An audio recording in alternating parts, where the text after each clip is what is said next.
Good morning. As many of you know, North Carolina is the only state in the country that ended 2025 without a budget. But folks may not fully appreciate that when the General Assembly returns to session next month, it will have been more than 2.5 years since the state last passed a comprehensive budget. In that time, many things have changed. The state has added more than 300,000 people. The cost of living has increased by more than 6%, and the federal government is abandoning long-held commitments. Yet we have not had a full budget. So the state keeps operating at a baseline, limping along, so much so that some things are already breaking. The state faces certain critical needs that require immediate attention. That is why I am proposing, and the General Assembly must pass, a critical needs budget. We cannot wait on Medicaid. We cannot wait to keep people safe.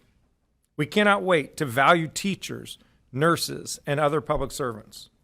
And we cannot wait on many critical services like the SBI and the DMV. Today, I am calling on the General Assembly to fast track a stripped down $1.4 billion critical needs budget to fill the gap. Once that's done, we can move on to the full budget and all of its complexities. Let's start with Medicaid. Last fall, you all will recall, both chambers of the General Assembly agreed that Medicaid in our state was underfunded. Yet despite this agreement, they did not fund Medicaid. Instead, they promised that they would this spring. Well, thank goodness it is spring. It is now time to get it done. If we do not fully fund Medicaid well before the end of the fiscal year, health care for millions of North Carolinians will be in jeopardy and our entire health care system weakened.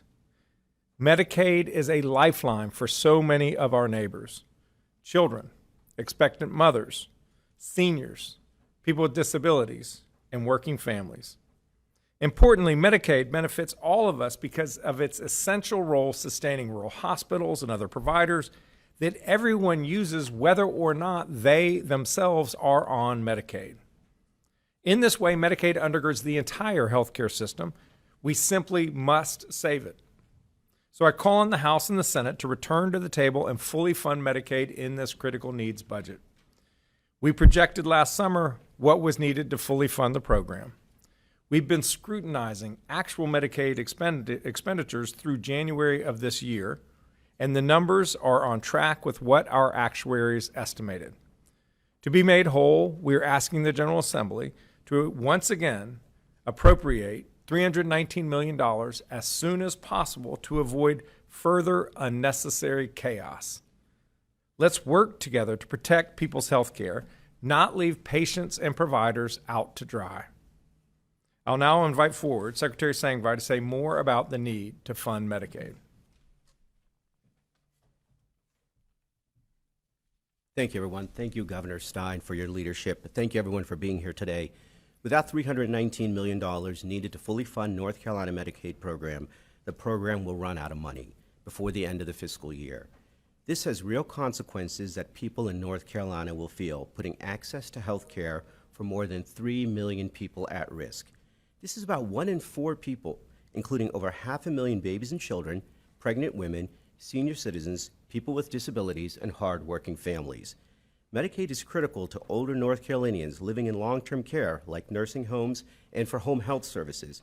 It also provides health care coverage and long-term support for people with disabilities, offering services such as doctor visits, hospital care, mental health, and disability services as well.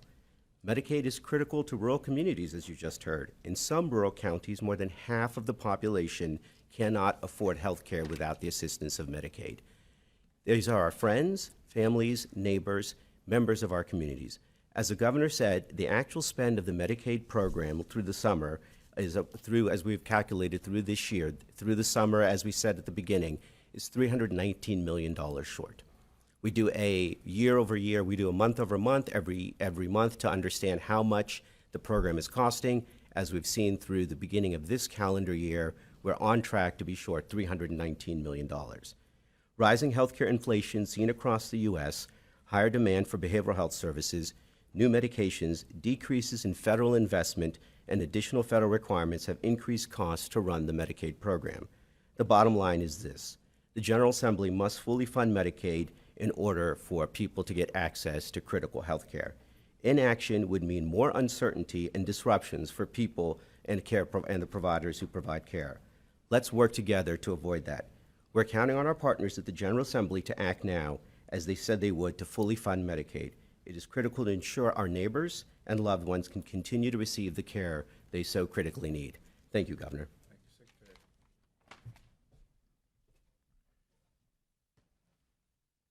Thank you, Secretary Sangvi.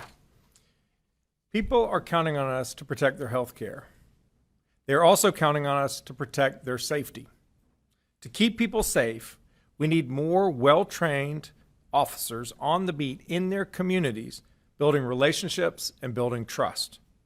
To hire and keep the best people, we must adequately compensate our state's law enforcement officers. But we don't. North Carolina ranks 49th in the nation in starting pay for state troopers. That is a damned embarrassment. It should surprise no one that the State Highway Patrol now has more than 270 vacant positions. We're losing out on talented, service-minded people to other states, local governments, and other jobs because we don't pay our troopers enough. The state also ranks 49th in the country for starting pay for correctional officers. Again, it should surprise no one that the Department of Adult Correction has only half of the correctional officers needed to safely operate its prisons.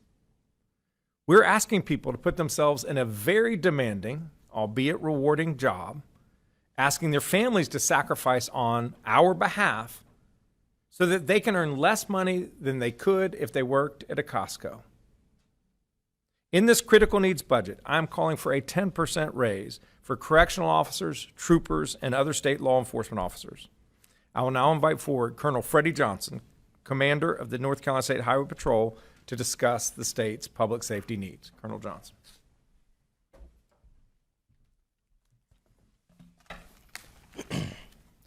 Good morning. Thank you, Governor Stein. I'm grateful for the opportunity to speak today about the importance of investing in the men and women who serve our state on the front lines of public safety. Our mission to protect and serve the people of this state and to keep our roadways safe is vital to our state's success. Every day, our troopers and our communications professionals answer that call, often in difficult and dangerous situations. To continue filling that mission, we must address critical need for competitive pay for both our sworn members and our dedicated professionals who staff our communication centers.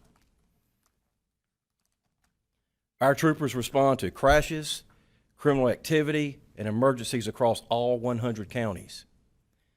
At the same time, our telecommunications are the calm voices behind the radio, coordinating responses and ensuring help gets wherever it is needed. Those roles require skills, training, and tremendous commitment. But we are seeing increasing challenges in recruiting new members and retaining experienced ones, as other agencies and industries offer higher pay. Providing competitive salaries is essential if we want to keep the experienced professionals we have and attract the next generation of troopers and telecommunicators for our state.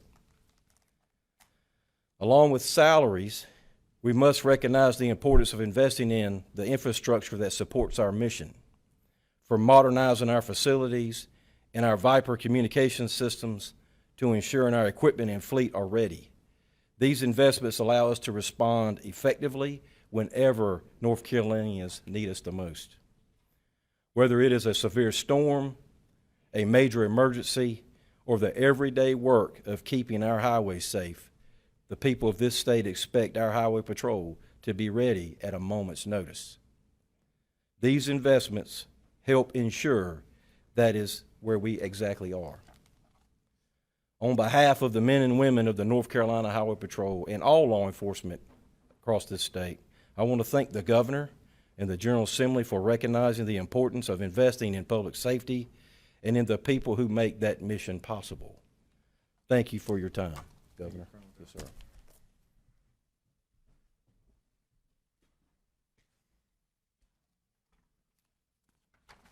Thank you, Colonel Johnson. And while we're addressing the salaries of our public safety officials, we need to make the Department of Adult Correction whole.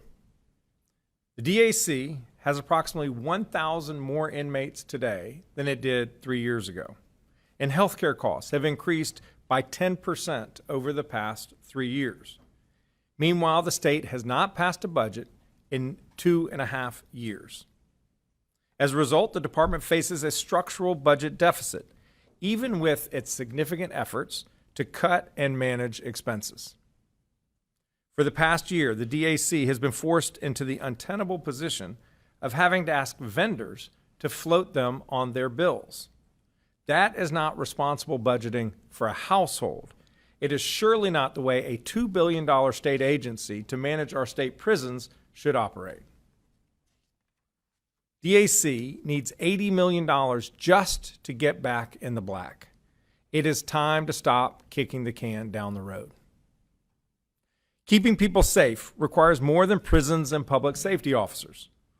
We are all painfully aware of recent instances in North Carolina, in Charlotte, in Southport, in Raleigh, when someone experiencing a serious mental health crisis tragically murdered fellow North Carolinians. That is why I'm calling for a 10% raise for state nurses and healthcare workers who treat people with severe mental illness. Of course, the vast majority of people with mental health challenges pose no risk to themselves or others, but a small minority do when they don't receive appropriate treatment. But too many in need are turned away or forced to wait weeks for that treatment. Meanwhile, we have hundreds of inpatient beds in state psychiatric facilities that sit empty because we don't have the staff to serve those beds. That is a tragic waste. Let's invest in the people who treat other people, getting them healthy and making all of us safer. Our state has so much going for it. This past year, we were ranked the top state for business, the top state for economic development, the top state for workforce development. We're the top state that people from other states are moving to. We had the highest employment growth of all 50 states in the country last quarter. We're experiencing success, and that success is because of our people. And because we as a state have invested in our people through our public schools over the decades. But today we risk hollowing out the institutions that have helped to create that success. That includes our failure to adequately compensate our children's teachers. We are a bottom 10 state when it comes to public school teacher pay. After you've taught for 15 years, you don't get another salary increase for a decade. And starting teacher pay is lower in North Carolina than every one of our neighboring states. Yet teachers drive student success. They are the number one in-school factor of student achievement. We know this, but we haven't passed a meaningful raise for teacher in years. If we truly believe that North Carolina's kids are the future of our state, then we must make the job of educating them more attractive. This critical needs budget would give starting teachers a 13% pay increase, putting us on a path to raise starting teacher pay in North Carolina to the highest in the Southeast. It would give all teachers nearly a 6% raise on average. It would restore master's teacher pay, and it would provide more pay increases for our veteran teachers. Let's raise teacher pay. Let's put our money where our values are. I will now invite Principal John Lassiter from Perquimans County to the stage to address you. Principal Lassiter.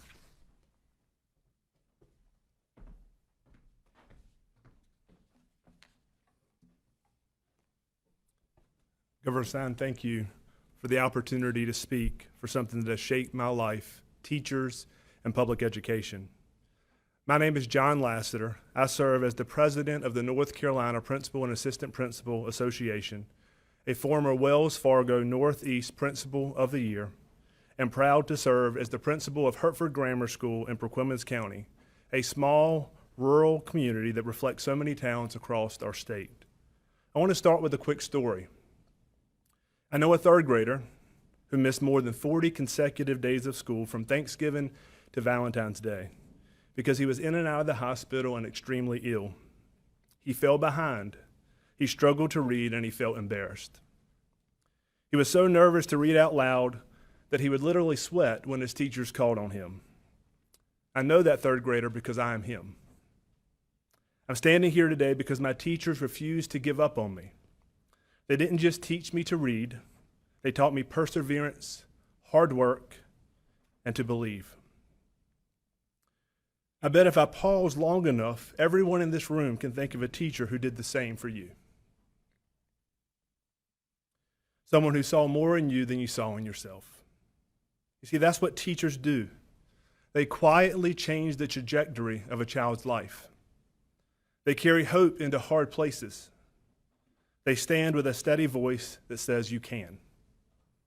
This moment matters because right now, too many teachers feel undervalued, ignored, and unsupported. We're asking them to do a job that gets more challenging every year to meet rising needs. Teaching can, at times, be thankless, and this profession carries an enormous societal burden. A child's zip code should not determine the quality of education that they receive. We want to believe that. But if we're honest, given current levels of funding, right now it often does.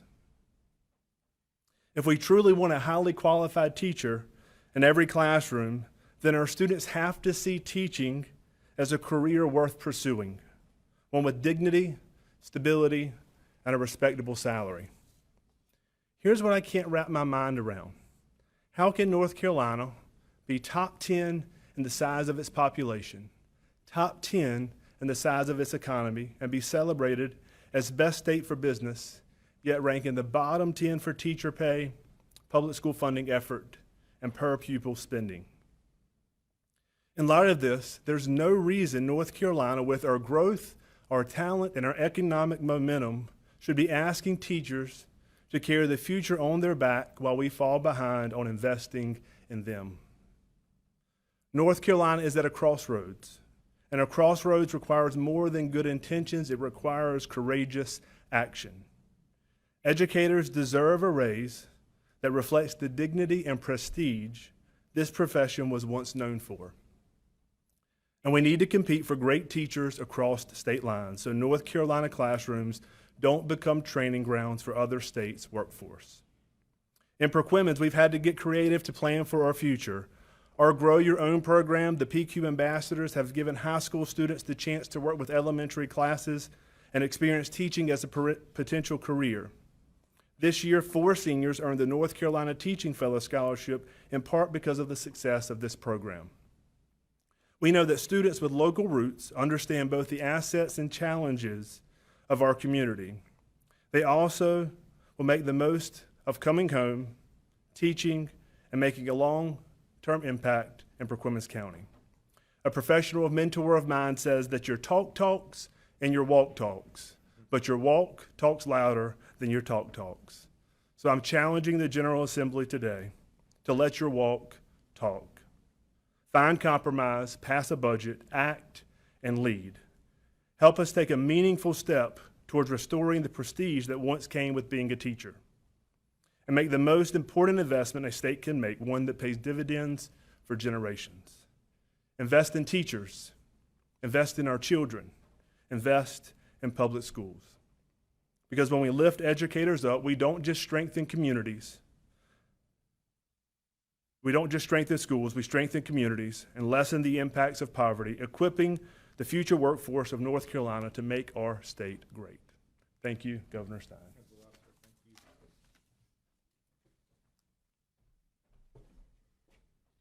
Thank you, Principal Lassiter.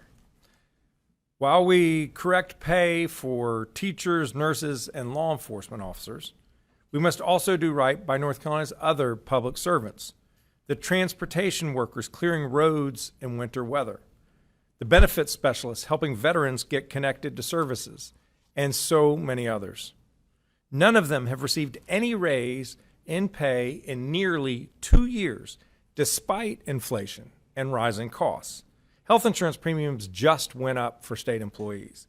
So essentially, our state employees are being asked to do the same job today for less money than they earned a year ago. Let's fast track a raise in pay for state employees and a cost of living increase for our retirees. In addition to our health care, public safety, and public education needs, many other critical public services are underfunded. In this critical needs budget, however, I am not including all of the important needs that state government today faces, because I expect the legislature to pass a comprehensive budget relatively soon. However, there are a handful of other truly urgent needs that cannot wait for them to work through all of their differences. These include the following. The State Bureau of Investigation's operational budget is in the red because its caseload has dramatically increased in recent years. 262 child care programs have closed since the state last passed a budget, in part due to inadequate child care subsidies. And children of veterans who were injured or killed in service to our country are being denied scholarships that we promised them because the legislature has not passed a budget. More than 1,400 of these deserving students had their scholarships reduced, and more eligible students were denied the opportunity to apply because there were no funds. We cannot abandon our promises or neglect our critical services. We're going to work together to develop a comprehensive, fiscally responsible budget for the short session. But before we do that, let's act now to keep North Carolina strong and to address certain critical needs. Together, we can lead our state and stop the bleeding. Let's give North Carolinians the stability they deserve and pass this critical needs budget that makes essential investments in our safety, our health, and our education. Thank you, and at this time, I'll invite the speakers up to join me for the question and answer session, and any of you may address your questions to me here. Deb, why don't you come on this side? Colonel, why don't you come on this side as well, please? You can address questions directly to me or any of the speakers, and we have Kristen Walker, the head of the Office of State Management and Budget. And for question portion, we're going to offer the microphone for people so that people can hear them. Anyone have a question? Yes. Hey, Colin Campbell with WUNC News. Dr. Sangva and also the governor, what sort of deadlines are you up against for the Medicaid program? At what point are you going to have to make some cuts to services if the legislature doesn't act before a certain date? Well, the whole purpose of this critical needs budget is to avoid this chaos. We experienced chaos in the fall. When they didn't give us the money that we needed, we had to reduce provider rates of what we could pay providers to treat people on Medicaid. It created chaos. The courts intervened. We went back to the old rates. If they don't give us the money to fully fund Medicaid, there will be chaos again. Why? It is absolutely avoidable. Let's address it now in the spring when they said that they would, so that we can avoid all the games that we have to go through, the scenario planning and institute cuts when they're unnecessary. Just pass a critical needs budget. I don't know, Dev, if you want to add to that. Yeah. Thank you, Governor. I don't know how much more I can add. The governor said it well. The deadline is now. I mean, the result of not getting the funding is we'd have to go back to think about programs and services. And as the governor just said, that creates more chaos, more uncertainty, decreased wellness. So the deadline is now. Yeah, I mean, to follow up, it looks like the short session obviously is in April. They're technically in session this week, but doesn't seem to have called their members back to Raleigh. Does this need to happen in March, or could it wait to April? I'm happy to take it, sir. The sooner the better. We understand that there are calendars and others, and so if it were priority in April, that would be well appreciated. If there's an opportunity before then, it would be even better. But as you can imagine, the deadline is looming as June 30th gets here, so sooner is better. Good morning, Dina with CBS 17 News. Republican leadership has repeatedly said that they have until the end of this year to really get a final budget.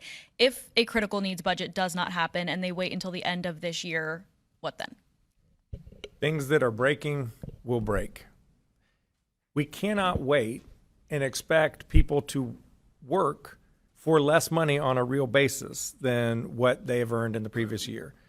When we're at the bottom of trooper pay, we're at the bottom of the country in correctional officer pay, when we're at the bottom of the country in what we pay our teachers and how much we invest in public education, you can't afford to go lower. At a certain point, things break. We have so many things that are going well for us in North Carolina. More jobs added in North Carolina than any state in the country in the last quarter. We're the number one state that other people are moving to from other states. We're the top state for business, the top state for business, economic development, this top state for workforce development. These things are great, but it's a result of investments that we've made in the past. We can kill the goose that lays the golden eggs if we are not responsible and pass a fiscally responsible budget. Thanks. Gary Robertson with AP. Given the results of last week's election, Governor, how would you evaluate your leverage now, given what we've seen and what members of the public want from their legislature? I think what the election showed is that the voters of North Carolina want action that serves their interests. People of this state want to have safe neighborhoods, safe streets. They want a strong highway patrol. People of this state want a healthcare system that is strong and viable and is excellent all across the state, including our rural communities. They want a strong Medicaid system. People want great public schools that educate our children so that they have skills and knowledge to succeed in what is a very fast-changing economy and world. We need to have excellent teachers in our public schools. They want critical public services. They want our prisons to not essentially go bankrupt so that they can keep dangerous people safe and secure while they rehabilitate. These are basic functions of state government, and that's what their voters want. These are not Democratic issues. These are not Republican issues.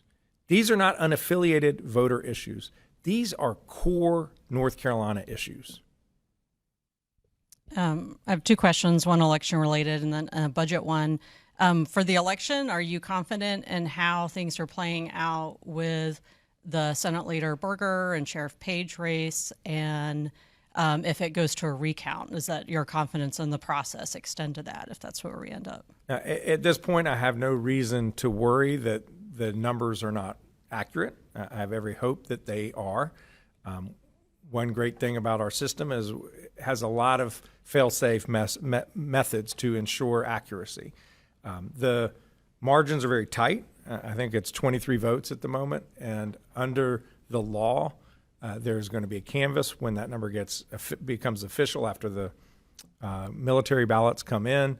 And then at that point, almost certainly, Senator Berger will have the right under the law to ask for recount, and it's up to him. That's his decision to do it.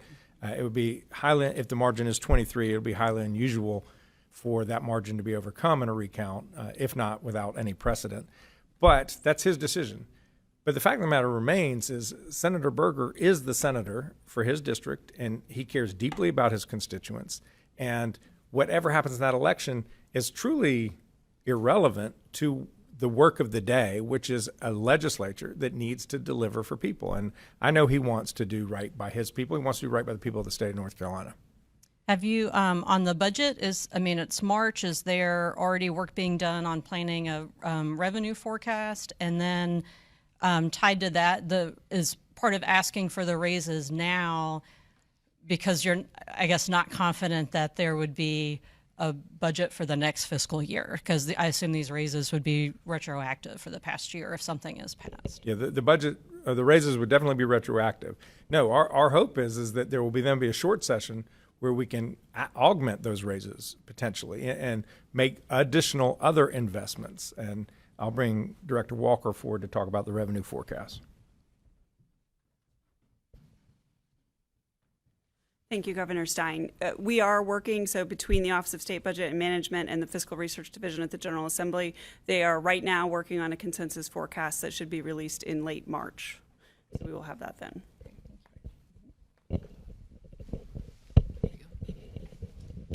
Hey, Will Dorn from WRAL. I wanted to follow up on that same question just now. We've seen your office, Legislative Fiscal Analysis, say that we're heading towards a deficit soon, possibly as soon as this coming fiscal year.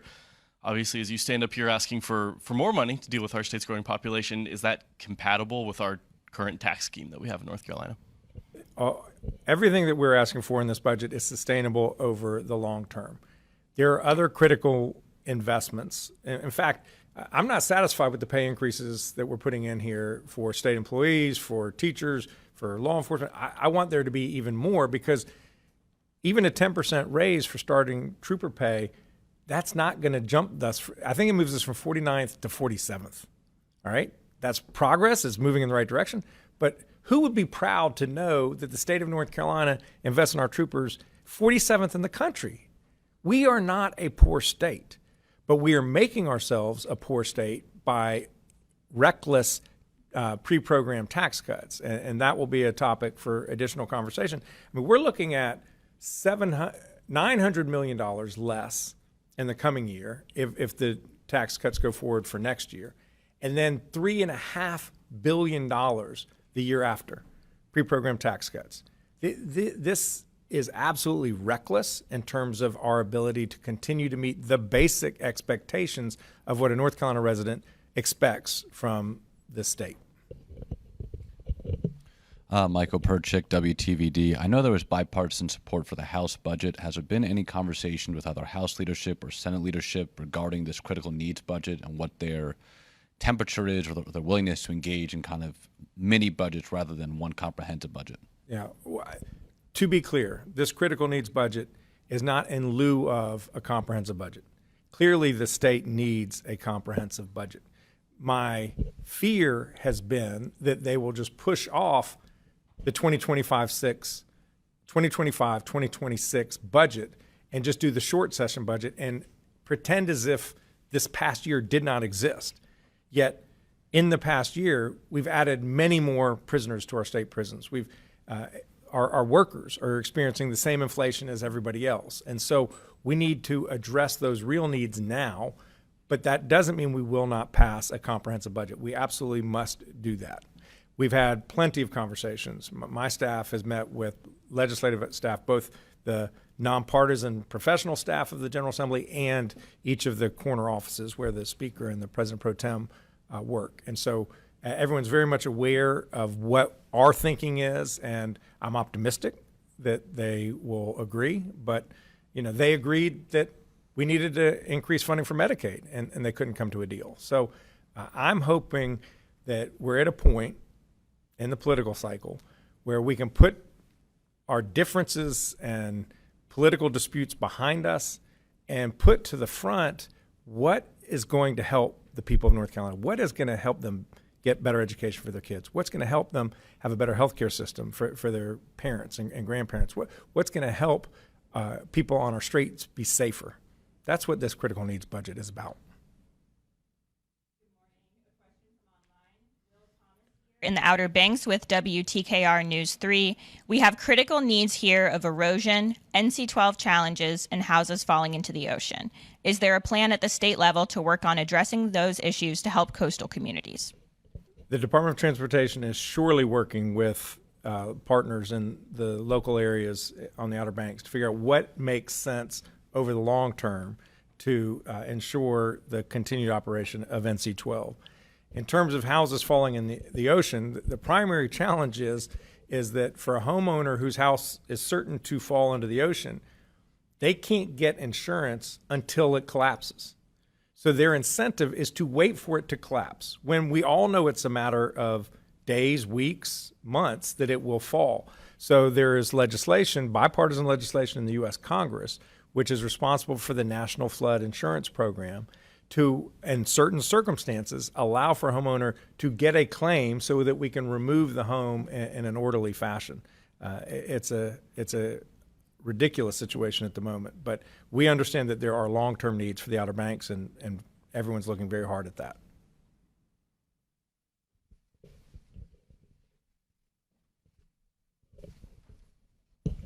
This is for Principal Lassiter. I'm curious, since you're up in Perquimans County, kind of close to the Virginia border, what are you seeing in terms of losing teachers to other districts, either other states or other types of jobs, and what does that mean sort of practically on a day-to-day basis in terms of filling the classrooms in your schools and others in your district?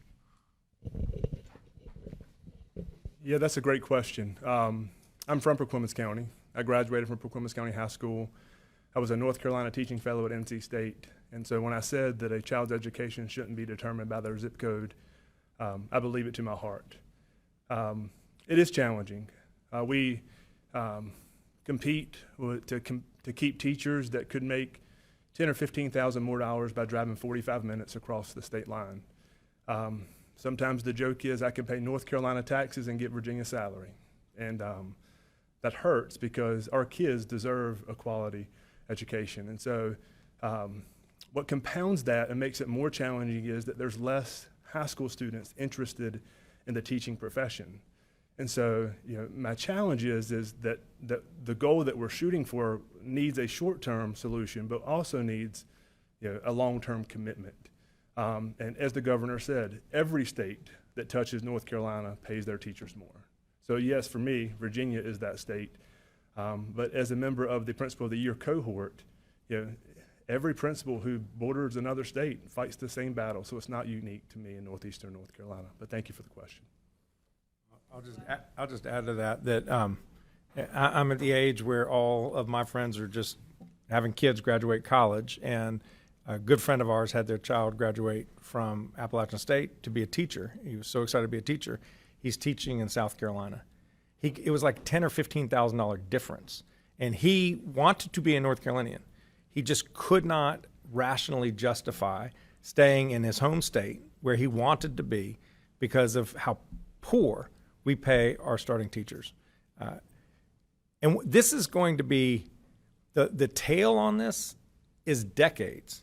If we have an entire cohort of kids in high school and college who simply have concluded that this is not a viable career, I'm not going to even pursue this, we won't feel it until the current generation of teachers have retired and there's no one to take their place. Or those who are not the ones that we would want or choose to be our teachers. So the time is now to demonstrate, not only to our current teachers, but to people who are thinking about being teachers, that we actually value public education, that we think that the people who spend hours a day with our children trying to give them the skills, the knowledge, the ability to think critically, communicate effectively, that we actually think that it matters who's doing that job. Because right now, I think objectively, people will question the sincerity of the state of North Carolina.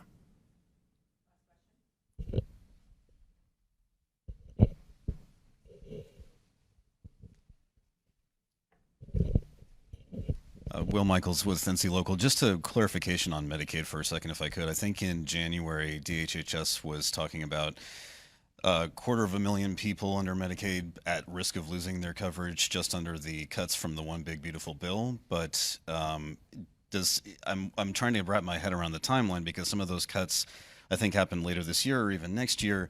But with the gap that you're saying exists before the end of the fiscal year, I mean, could people start to lose their coverage before June 30th? I'm just trying to kind of understand when that might happen. That's a great question. There's so many things happening in the Medicaid program right now. Sometimes it's hard to even keep track of them. We certainly have the rebase challenge that we have right now. There are the issues with HR 1. Those two things are separate. What we're talking about today is rebase. That's the funding we need to do same store, same business year over year, largely related to enrollment and inflation. It also underscores the reason why we need to solve the problem now, because we do have the challenges of HR 1, the potential for people to lose coverage looming in front of us. So all the more important to get this done now. Thank you all.